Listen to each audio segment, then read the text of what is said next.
Hi, friends. Maka Supreme here, coming at you guys with a Sacred Sunday reading.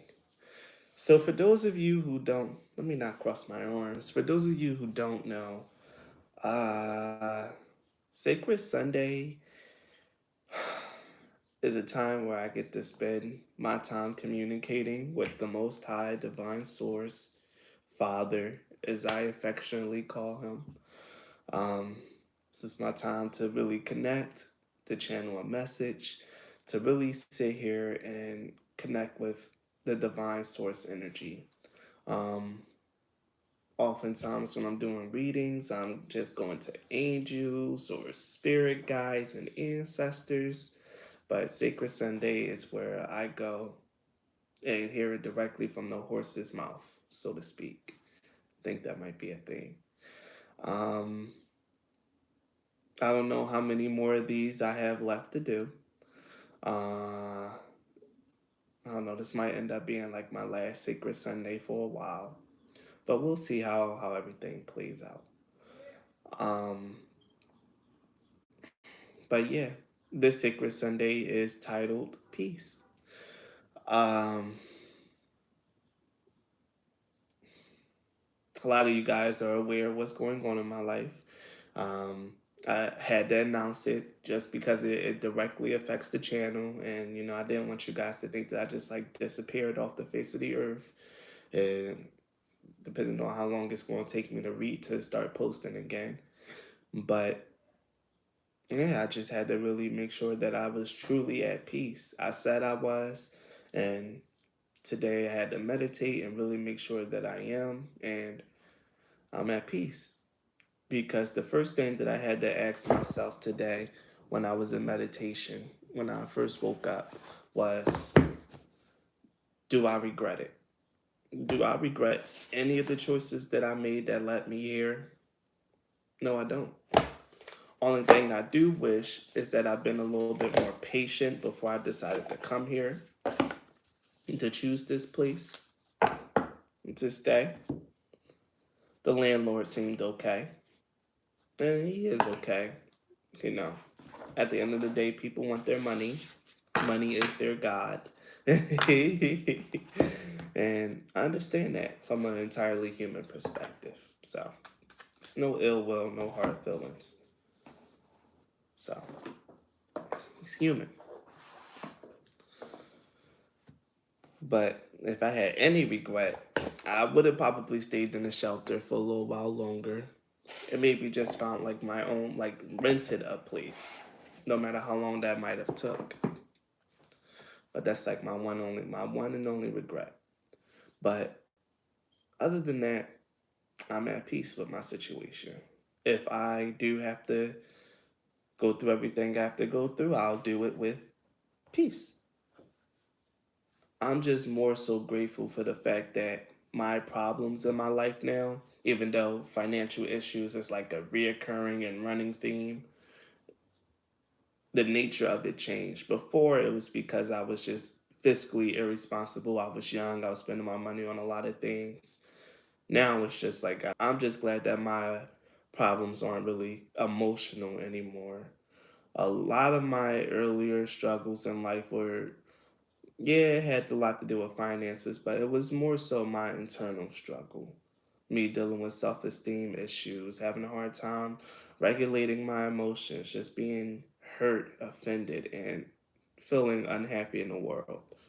So it's a nice change of pace to just have to deal that my problems are now not only or not like having to deal with just like me, but just having to deal with like, my physical world and the world outside of me, which is fine. Like, those problems are easier to deal with if you got a good control and mastery over your emotions. I don't have mastery over my emotions, but I can at least find peace. I don't know if this is a message for anyone because I really feel like with the energy nowadays that's been happening, a lot of people's energies are shifting. A lot of positive changes are happening for a lot of people. So, I'm so happy for you guys. It must be fun. It must be nice to have things work out. Some of us still gotta go on our journey, but this is all about for you know who still got to go on their journey. It's about finding peace in your journey, being grateful for all the things that you have. Like I said, I'm grateful for the fact that my problems aren't emotional in nature anymore. I'm grateful for the few months that I had here and relative security. This place was never really secure because the moment I got this place, things started going wrong. But signs, synchronicities, things just like all the signs was there. But either way, it's peace. Finding peace within yourself and seeking it and knowing where to seek it. Which is why I was led to use that thumbnail that I did for this reading about, there you can't seek the light beyond because the light that you seek is within or something like that. That's where true peace lies. With really going inside yourself and like bringing it there, searching for your light, searching for your strength inside of yourself instead of looking for it on the outside. Stop looking for validation for other people. One of the biggest things that could make me feel a certain type of way that I am, it's just really just the sheer embarrassment of having to be homeless again, of being the oldest of I don't know how many siblings, and being the one with his life least together, you know. But the fact of the matter is, I don't regret. I don't regret my life. I don't regret the choices that I made. I don't regret anything that I've done. Yeah, my life isn't particularly glamorous. Yeah, I'm not, together in a societal sense. But the fact of the matter is, I think I'm a lot happier in their lives. You know, a lot of people just miserable, just going through the motions of their life to say that they have this, to have that, to just have their basic security needs. And it's a beautiful thing to have those needs met, but at what cost? At what cost? I made the choices that I made just so I can have like my own peace of mind, my own peace and serenity inside myself. I made the moves that I made out of faith. And I don't regret any of it. I really, really don't. So that short little aside out of the way, I really feel like I have to talk about something. I was really sitting here trying to channel real hard for a message, and so far I've just been getting blank, silence, quiet. Maybe that's something that's really resonating with some of you guys as well. Just being at peace, being silent, being by yourself in a little bit of solitude right now. Maybe that's something that people need, but I don't know. But I'm sure as hell gonna find out. So let's get into the cards. So this is the Mystic Martian Oracle deck. Shout out to Karma D for getting these for me. Um, I am not experienced with these cards. I haven't had a chance to sit down and read with them. So this will be the first time I'm using them. So bear with me. So let's see, Father, what is it that you want to say to me and to the people? What message would you like me to give? You gotta love that new card, the new card shuffle. How they all just stick. And this is a sticky deck. Let's see.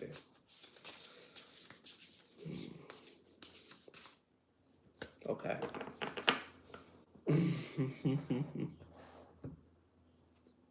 And of course, me being the person that I am, I can't shuffle for shiz. So we'll just stick with what we got. So the first card that I pulled, and I think I'm gonna just use like first one that I pulled is the Arcturians. The reason why I wanted this deck was so I could learn a little bit more about the different star seeds and things of that nature. I've been feeling really drawn to like learn The name Arcturian does sound familiar to me. I feel like I heard it before. But what's really drawing me to this card is the fact that one of the first things on there is about feeling safe, the wisdom keepers, and a concern. Like there's a lot of things here that like really resonates, especially with the very last reading that I pulled out with the message from your spirit guides. I'm feeling the energy of, I think it was Pal, was it Pile 3 or Pile 4? One of those things there where one of the cards that showed up was the Wisdom Keeper. And here it is again with the Arcturian cards. Completely different deck. What I'm getting here is I feel like the Arcturians are like a kind of star seed or like really feeling like they're going through the dark. I feel like because this little alien here is like in this little light bubble, I get the feeling that this is, oh, okay, and has a lot to do with like finding the light within and letting that shield you and keep you safe. There's something about this Arcturian energy that feels like so familiar to me. Something about this card is just familiar, and I don't know why, but I think it's a very comforting presence. Actually, there's something here about being comforted. I'm gonna read the card just so I can get a little bit more. I'm probably gonna be reading a lot of these things. So sorry guys, bear with me for this reading. But Arcturians, what is this? The Arcturians are from the Boots or Bootes constellation, 336.7 light years away. They are the fifth and higher dimensional civilization and are the most advanced ETs of our Milky Way galaxy. Arcturians are non polarized and anchor in conscious awareness, irradiating love and healing compassion. Okay. Okay. So I keep hearing like, I kept hearing angel, angel, angel, but I was hesitant to say that. Because when I seen this card and I just like felt the energy, I just heard like, I felt angel. I was like, okay. But I don't want to say that with this card, but it's a learning experience. Arcturians find third dimensional space and time a harsh space to experience. Tell me about it. Tell me about it. However, they have the capacity to exchange lower third dimensional frequencies by alchemically transmuting them into higher frequencies for a period of time, transmuting harsh experiences into love, into light. Okay, I'm get where this is going. Arcturians operate within the advanced violet bandwidth of frequencies. I know this as well. The violet. This is why this card is so familiar. This is. I know this. I know this energy. I know this. The violet energy, the violet rays. I that's very familiar. That has a lot to do with Saint Germain as well.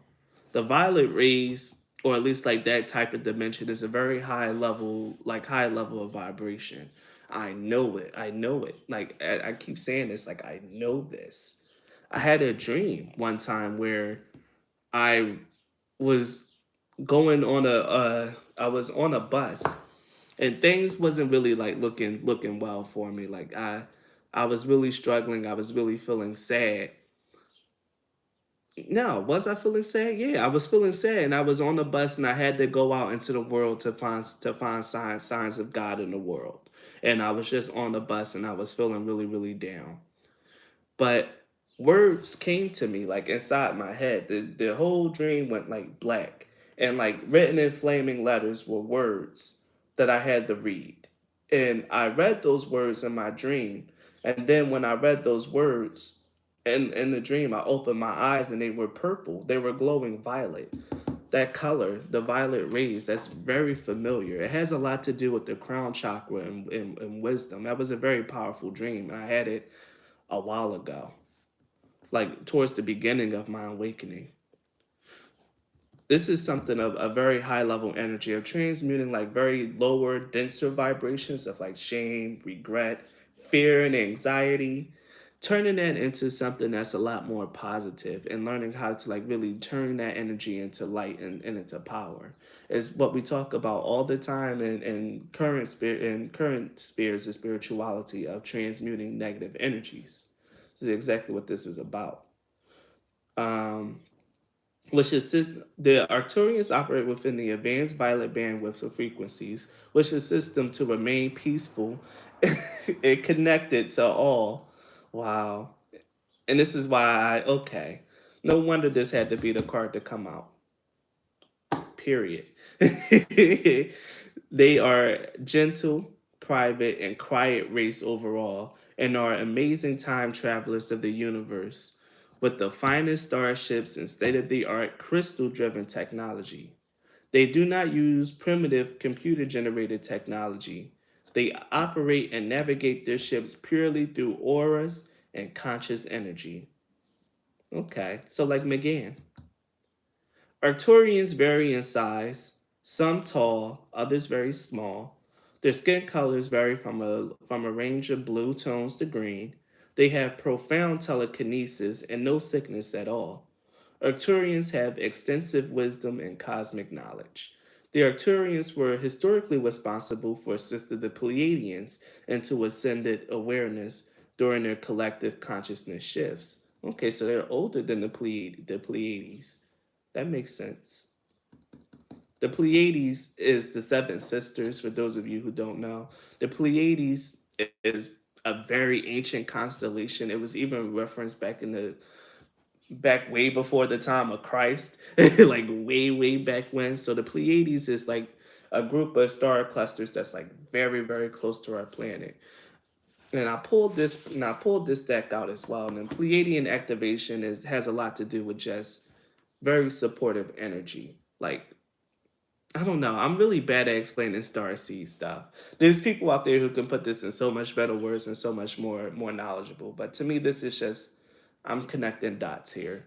I'm sorry, guys. Hopefully, you guys are learning with me and you find it's just as interesting as I do. Okay. And the Arcturians were historically responsible for assisting the Pleiadians into ascended awareness during their collective consciousness shifts. The crop circles, which is the other card that I pulled. Okay. The crop circles, elaborate sacred geometry designs are usually the work of Arcturian frequency technology. Arcturians chose to terminate their physical life through agreed contracts for the highest development of their advanced species well beings at the age of 400 Earth years. Okay. Okay. So the current meanings of the Arcturians is wisdom keepers, feeling safe, trial and error. There's a lot. I get it. So yeah, this whole thing, this is just like so.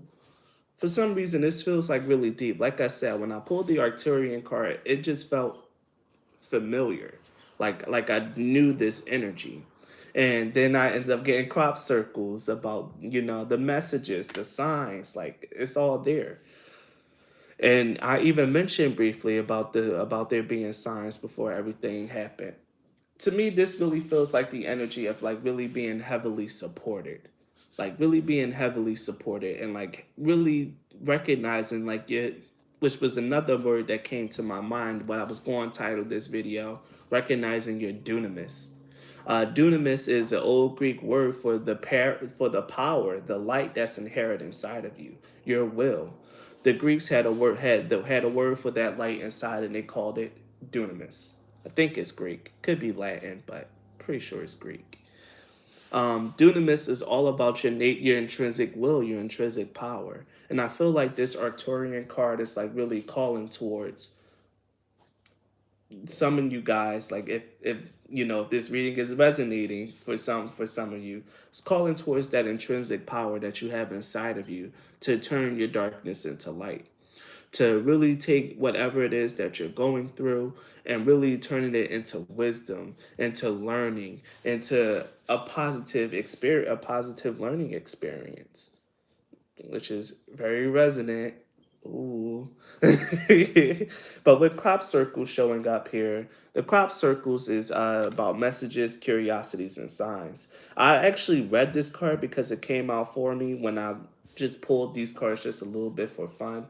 The crop circles are pretty much what at least the person who made this book, I think is Lisa Porter, says that it's just them like crafting very geometric signs as a way to like communicate or to show their presence in this world. Uh, she mentioned that in the books, like when crop circles are made, it's not like the wildlife or the how can I say it? It's not wildlife, the plant life that's affected by the crop circles, they aren't destroyed. They're just like gently laid down, neatly laid down. So there's a reverence for the earth and a reverence for life, even when there's a crop circles being made. Apparently, what she call authentic crop circles.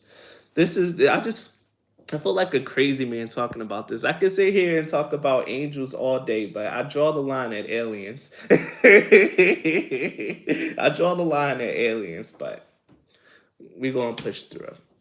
And plus, I wanted to learn this. I wanted to put my toe in this water, so I'm going to go ahead and I'm going to dive right on in. But it's still a reverence for life. But I'm really feeling like there's something really deeply connected with the Arcturian and crop circle energy about really being able to turn your darkness to light. Take whatever harshness, trials, and tribulations you're going through and turning it into intrinsic light power.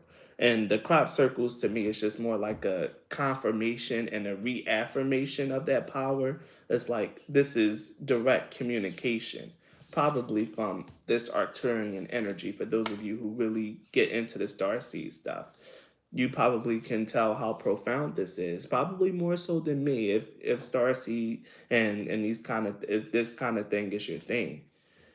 You probably know how profound this is. And the last card I pulled was the Anunnaki. Now, I am familiar with the Anunnaki because one of the first things that I was learning about when I started my spiritual thing was I was charting divine history. And a lot of people don't know this, but the very earliest civilization even mentioned in the Bible is the Sumerians. Abraham was a Sumerian.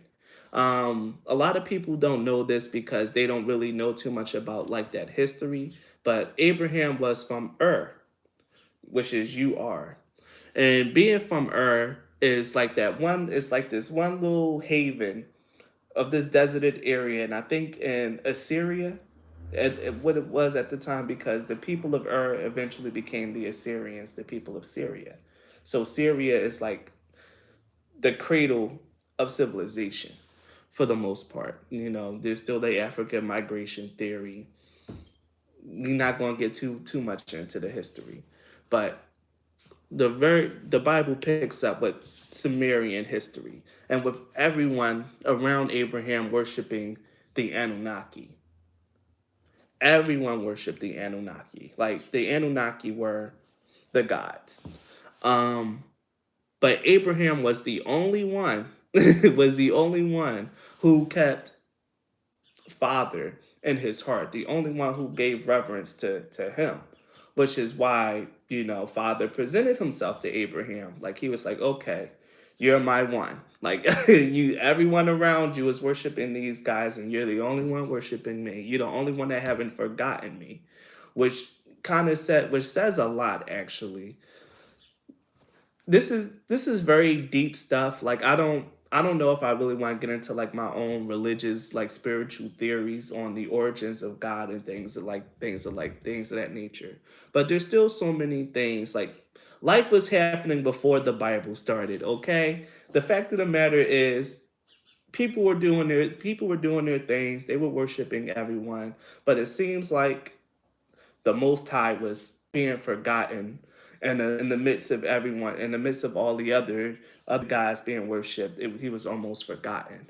But the Anunnaki is all about like, which is funny because the Anunnaki ended up leaving Earth really early as well. And the thing about the Arcturians is it said that they terminated their physical bodies 400 Earth years.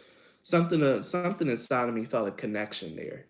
Like maybe the Arcturians and the Anunnaki had something in common. But the fact of the matter is, the Anunnaki were very, very divisive. It was Oh my God, really? You really want me to go into mythology? I don't know if this is really just going to be like me, like kind of delivering a message, or if this is just me going to be delivering a lesson. Because this is feeling like I got to talk about this.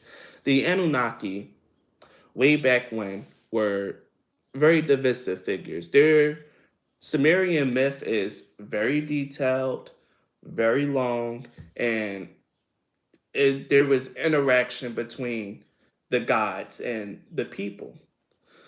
According to Sumerian legend, the Anunnaki was the ones who came to Earth, seeing that it was like, a shithole, but rich in resources, and the people were primitive. So they came here and they tried their best to like really make something out of the situation to mine the Earth for its resources. They started off making subjugating the race of people who were like already here, but they come to find out that the people that were already here, the Neanderthals, the cavemen, they were way too primitive to do the work that they needed to do. They would sometimes be belligerent, or they just ended up not being smart enough to handle the task. So it was Enki, who was one of the higher Anunnaki there, son of what's it? Was it Enlil, I believe? No, Enlil. Yeah. Very, very deep story. Anyway, this is about the creation of man and their creation myth. That Enki deciding like, okay, the workforce here isn't really working, and the intrinsic workforce that we brought with us, they're revolting, they're rebelling. They had to cleanse the world of like the people that they brought there to do the work, and then they had to start over from scratch. And this is how people were made. They worked out of clay, and from clay, and this sounds familiar like Christian mythology, from working from clay and from the matter of the earth, they actually ended up creating the template, the vessel for human bodies. But for the spirit, they had to really do something, and Enki had to get creative. So what he did was he took a little bit of the Anunnaki DNA, and I think there was one other goddess that was like really helping him out, and I think he used some of her DNA, used her DNA and merged it with some of the Earth people that were intrinsic here, combined it together through advanced magic and alchemy, and they called it science. In the Sumerian legend, through science, he combined the souls the of the gods and the native people, the Neanderthals of the earth, and created the Homo sapiens. And then he put those people in a garden, and he allowed them to grow and to flourish there as he watched over them. He found out that one, human beings, they love to hump. They were reproducing like crazy. Okay. And so he really saying like, okay, these people are reproducing like crazy. They're renewable, they're a renewable resource, and they're actually intelligent enough to heed our commands, but not so intelligent that they're going to rebel against us like our old workforce did. And so he released the humans into the world, and they started mingling with the people that were already on the earth. And that's how we got so many like genetic variations in our species and things of that nature.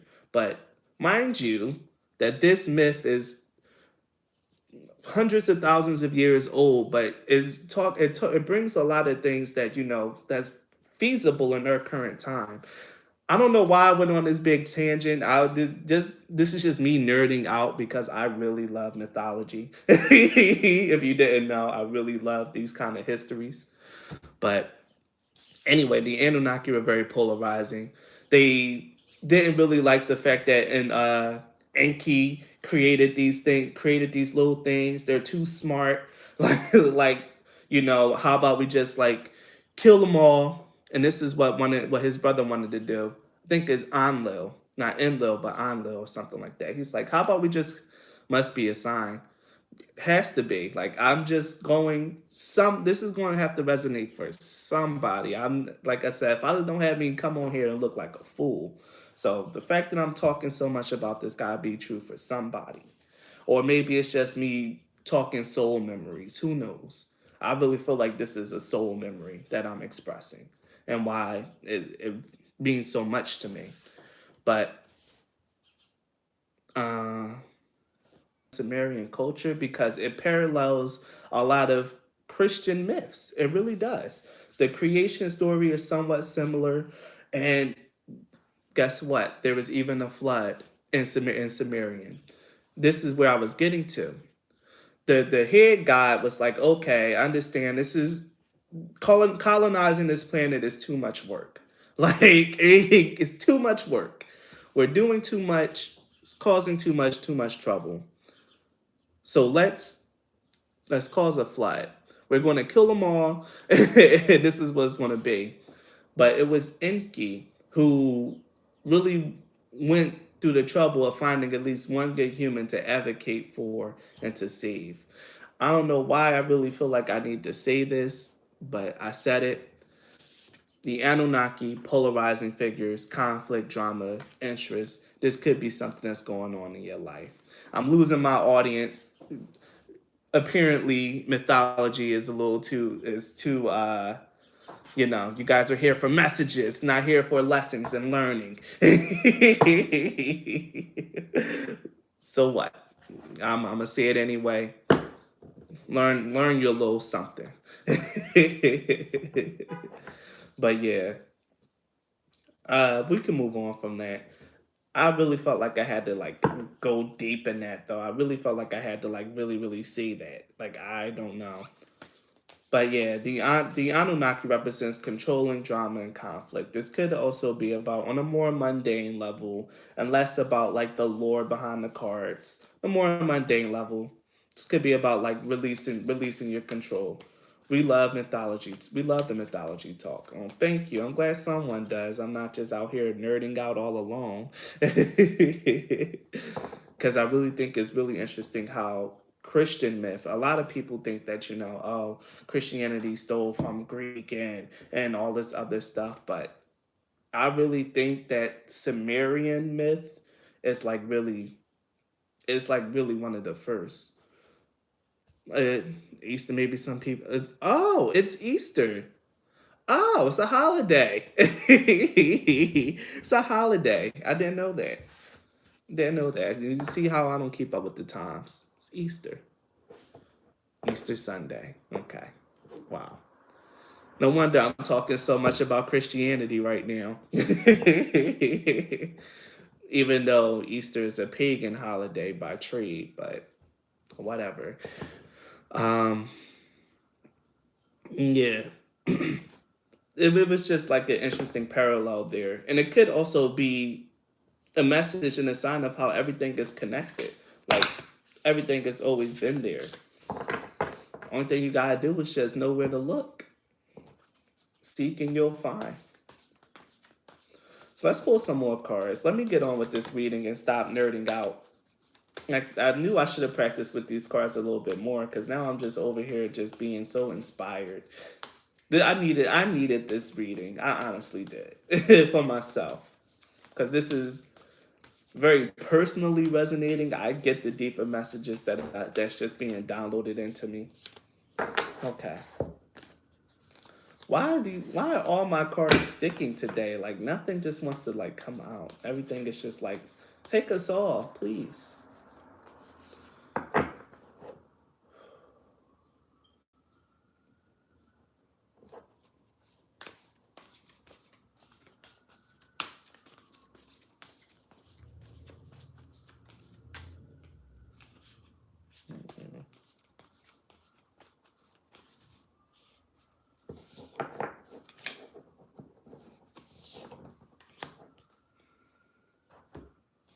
Okay.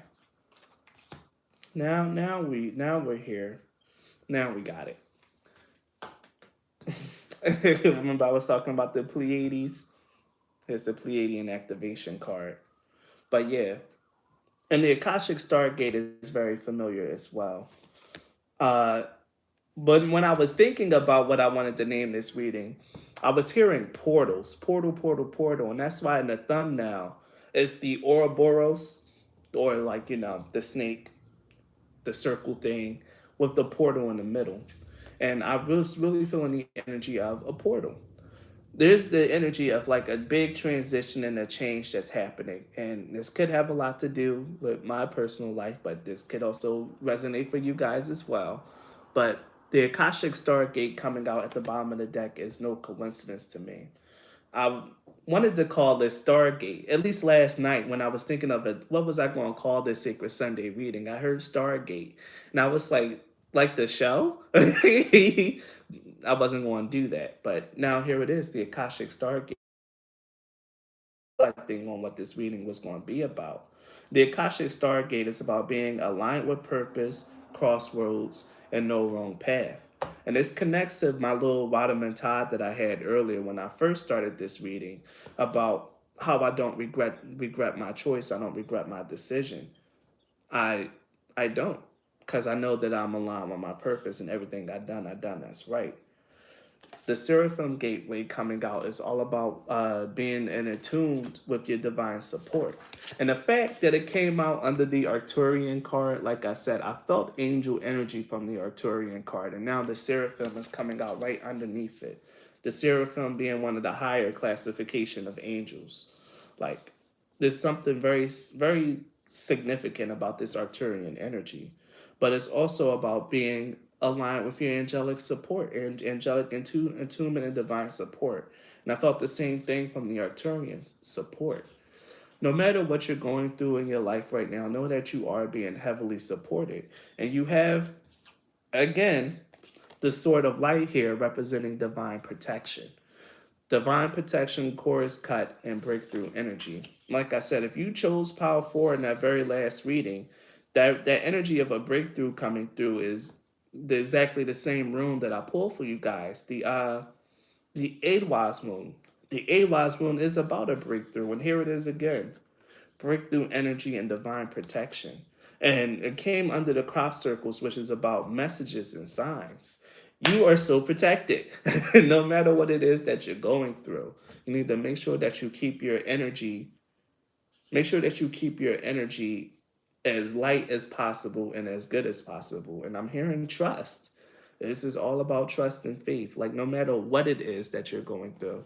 Just before I dropped here, I was watching a video about alien races from Dolores Cannon. Right after watching the Appear July video. Like I said, this had to be a sign for somebody. Thank you for speaking up. Thank you for speaking up. Because I'm in the dark here. I'm just going with my intuition. I don't know who's this going to be for, but I'm going to say it. Thank you for speaking up, because I was starting to feel like I'm crazy. I was feeling like I'm crazy, so thank you. All right. Okay. But yes, you are heavily protected. And like I said, some of you guys are, if the alien thing is the starseed thing is your twist, then what does protection mean if you have to go through bad times? Perfect. I love that. So, the protection isn't protection from bad times. Like, that's part of like the beauty of life is the chaos and the randomness of it. This chaos, this randomness, this order was something that, if you really want to like take it back, was something that we kind of brought upon ourselves, at least with the whole Adam and Eve thing. And even if you want to go into Sumerian myth, to the eventual rebellion of the people that Enki created against their creators. The myth between Christian and Sumerian are literally hand in hand. They mirror each other, just like this card here. They mirror each other. So part of really realizing what divine protection is realizing that despite you have to see that the bad times make you stronger for the next chapter of life. That's definitely one way to look at it. And that's how I look at it. I call it character development. But being protected is realizing that, even though you are going through something like terrible, realizing that, yeah, things like this is going to happen, but it's not going to destroy you. It's not going to like really get you up out of here. And that's one of the things that you have to realize. When you're divinely protected, no matter what you go through, you're gonna persevere. You're gonna keep your strength, and you're gonna come out of it a better person, a lesser man or a lesser woman who really aren't secure in their divine protection, they'll be destroyed by the bad times that happen with life. Because life is randomness. You have ups and downs, good and bads. Being divinely protected doesn't mean that nothing ever is going to happen to you. It means that whatever happens to you isn't going to destroy you. That the swords that formed against you aren't going to prosper. You know, they're not going to do anything. And if you're really deep in your divine protection, they won't even wound you. Like going through something like this wouldn't even like it's being able to handle those bad times with more grace, serenity, and inner peace. It's definitely like it's more so like that. So at least that's what I feel, what I channel about it, and like a little bit of Maga's wisdom there. Having divine protection doesn't protect you from bad things in life. Only thing it does is it protects you from yourself. It protects you from succumbing to your lesser basic urges and becoming more destructive as you're going through the bad time. It allows you to find more peace, more tenderness in your life with this sacred inner space. Having a lot to do with your sacral chakra, having a lot to do with your creative your talents. So I have lived what you're talking about. Yours, yeah. Listen, I've already lived what I'm talking about too, and I'm living it again. I was homeless for like the last half of 2021. I only had a roof over my head for like what 3-4 months. So it was a nice little reprieve, but it's back on the streets with me.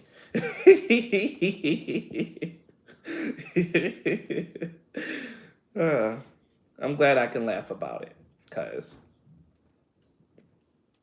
man. All right. I don't know a lot about like this sacred inner peace card. I really don't pull it too much, and whenever I see it, I kind of just ignore it. So I feel like I should read it.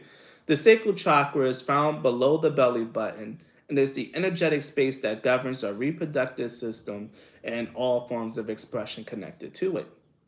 Everything from our sexuality to our capacity to express the tender, more sacred parts of ourselves is connected to this chakra. It is governed by water, so it helps us to move with the flow of life in order to express our most authentic self. I'm glad I read this. Moving with the flow of life to express our most authentic self. Realizing that there is no wrong path. You know you are where you are supposed to be, doing the work, shining your light. Blessings are coming for you. Oh, thank you. I appreciate that. Keep speaking them, because I can use all the help over here. But yeah, this is drawing me to the Akashic Stargate that I had at the bottom, which is that there is no wrong path. You are aligned with your purpose. No matter what that path may look like, you're going the right way. This card transports us to the sacred inner space and shows an inner temple with flowing water and lots of soft colors coming from a blooming lotus. This encourages us to see that our sacred parts are beautiful, energetic gateways through which we can express and manifest pure life force. One thing about the lotus, it is the symbol of enlightenment, but it's also every time I see the lotus, I think of like going like something that really blooms like when times are tough. This has a lot to do with what Lucy had to say with her love and light messages about what bad times bring.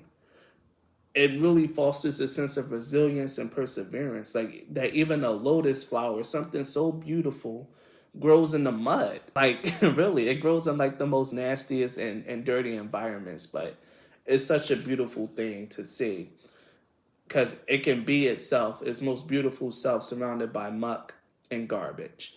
And I just felt like I had to say that. I just felt like I had to say that. Maybe that resonates for someone. So let me get back to this reading, to the card. It says, you are being guided to the gateway of your sacred self. This is an opportunity to recognize that the more tender and vulnerable aspects of your being holds keys to great power. Honor your sacred within. Reclaim any parts of yourself that you have disconnected from or abandoned. If you want to experience more love and belonging, look within.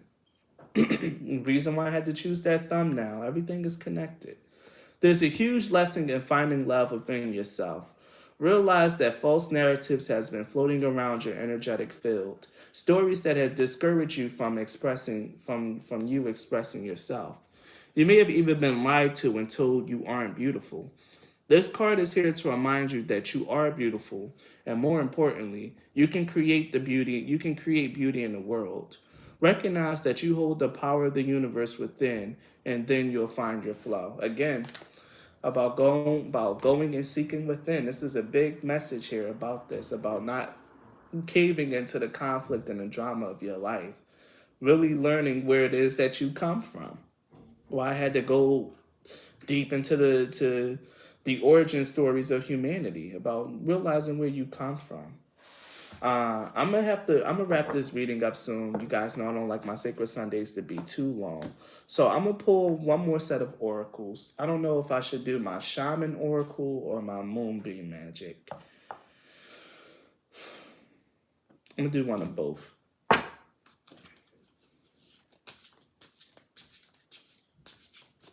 If crystals come out, I'm gonna be so hyped. Okay. But we have healing. Look at this. There's so much.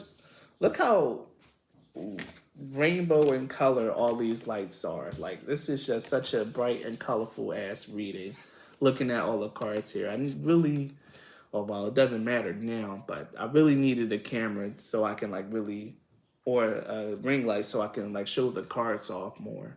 But so much color here, like very bright. Like I know when I start seeing like a whole bunch of different clashing of colors, auras and energies, the bunch of different vibrations coming together. And with the healing card here, this is definitely about making sure that you realize that whatever it is that you're going through, you can heal from it.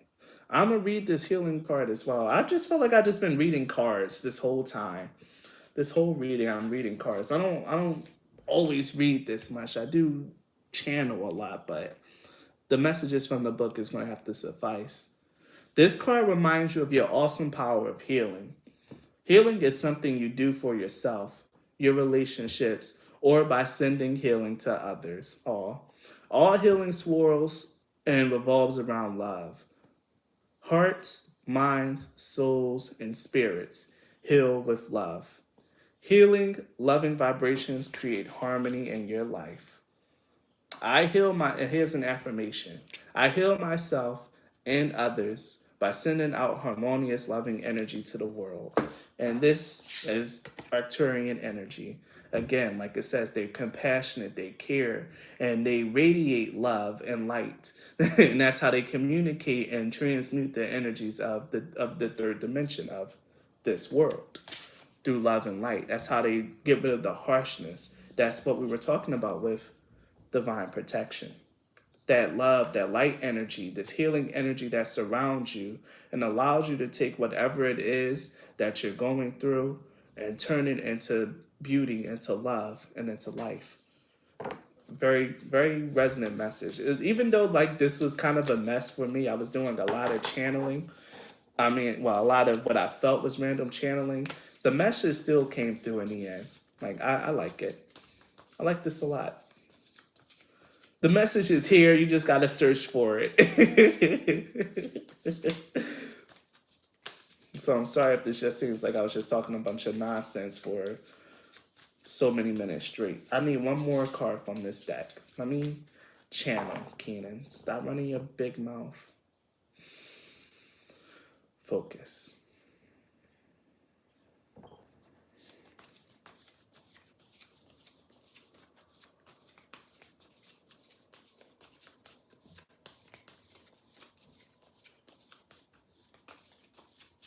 Okay.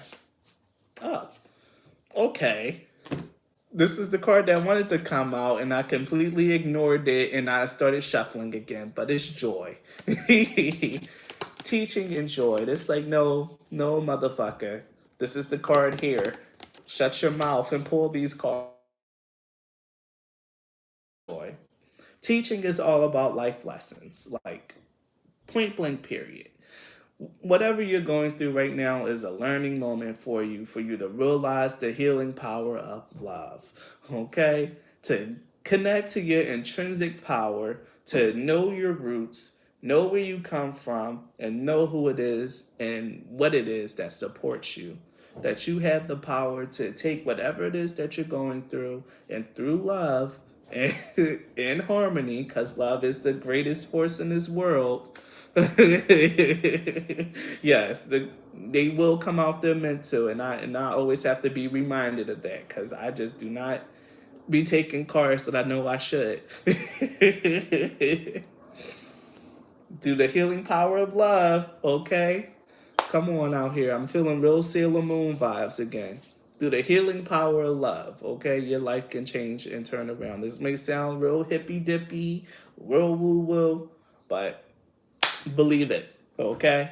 It's how I like to live my life, or at least how I've been living my life since my awakening. Love and compassion. And I really found a great sense of inner peace that way. Like I mentioned before, I'm glad that my problems are more physical and not so emotional in nature anymore, because dealing with emotional issues was really draining and exhausting. But I'm all good on the inside. Now I just gotta make sure I manifest it on the outside. So find joy in your life and joy in whatever it is that you're going through, whether you're up or whether you're down. Find a reason to smile and to be a beacon of love and light to other people. And I'm pushing on through, Lucy. You're definitely right.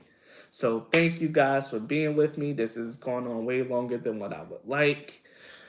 You guys go enjoy your Easter Sunday. Thank you for chilling with me. Love and light. Bye.